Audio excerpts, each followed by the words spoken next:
дар толори кӯхи матбуоти шаҳри Хуҷанд бахшида ба 92 солагии кинои тоҷик ва рӯнамоии филми «Аз миллион яке» нишасти хабарии муассисаи давлати суқутсинамо бо иштироки коргардон ва ҳунармандони филм баргузор гардид. ҳадафи баргузории нишасти хабарӣ муаррифии филми мазкур аст.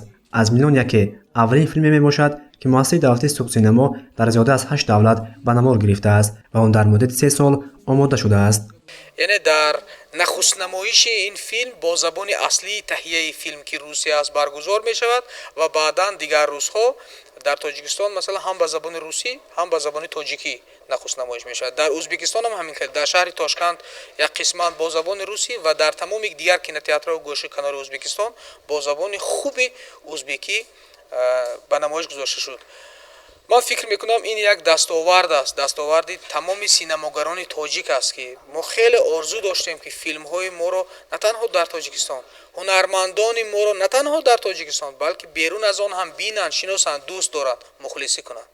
1 октябр нахуст намоиши филм дар Русия оғоз шуд. Филми мазкур бо 4 забон тоҷикӣ, русӣ, ӯзбекӣ ва қирғизӣ тарҷума ва дубляж шудааст. Филми «Аз миллион яке» аз саргузашти соҳибкор Саидмурод Давлатов қисса мекунад. дар он зиёда аз 10,000 одамон ҳунарнамоӣ карданд. Юнусҷон 11 сол дошта аз шаҳри Конурбодон мебошад. ӯ дар ин филм нақши марказӣ, яъне кӯдигоҳи Саидмурод Давлатовро бозӣ кардааст. ду марҳила. Якум марҳилаш чӣ қадар азобҳо дар кӯҳҳо, ҳезмкашонӣ, аз ҷари қариб афтидан. дуюм дараҷа вақте ки дари оғили мо вайрон мешавад, модарам ба ман мегӯянд ки, яъне модари Саидмурод Давлатов ба ман мегӯянд ки ин дарро бояд ту соз кунӣ. ман тешаро ба дастам мегираму чашмонамро пӯшида симехро дошта мезанам ки модарам маро аз дастам медоранд ва мегӯянд агар ту ҳозир чашматро пӯшида ин корро кунӣ ҳеҷ гоҳ ба мақсадат намерасӣ.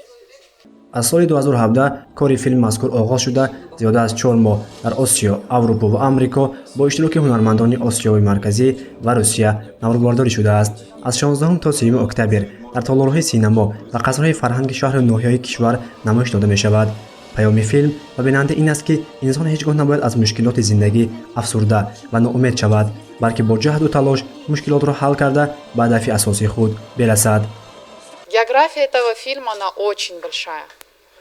Если говорить страны СНГ, это Россия, Казахстан, Кыргызстан, Таджикистан. Но если говорить про другие страны, это Малайзия, это Соединенные Штаты Америки, плюс ближние города России, Белоруссия, Украина. Вот. Также Малайзия в списке этих городов есть. В съемочном процессе участвовало более 10 тысяч человек. Это в совокупности, когда мы берем все массовки, всю съемочную группу и так далее.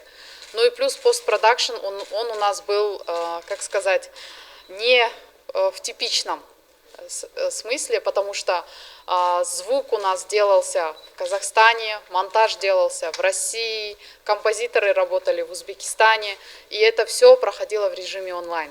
То есть одни сделали файл, отправили через ссылку, через интернет. И вот таким образом мы работали.